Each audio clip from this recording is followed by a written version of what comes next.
What happens to the yung forfeited na Baofu compound?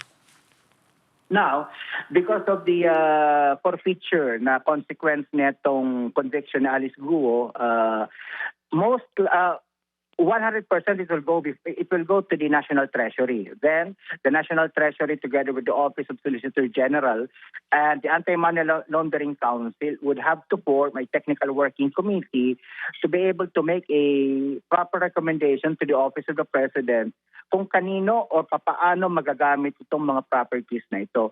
Bear in mind, this is a 10-hectare compound right in the middle of Tarlac. And meron pong mga malalapit na mga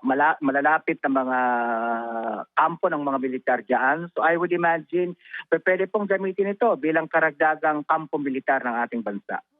Pero hanggat kung aapila po sila, ay hindi pa po natin magagalaw yan. No, that is executory already po. Okay. Executory na po yung forfeiture na yon, yung criminal forfeiture na yon.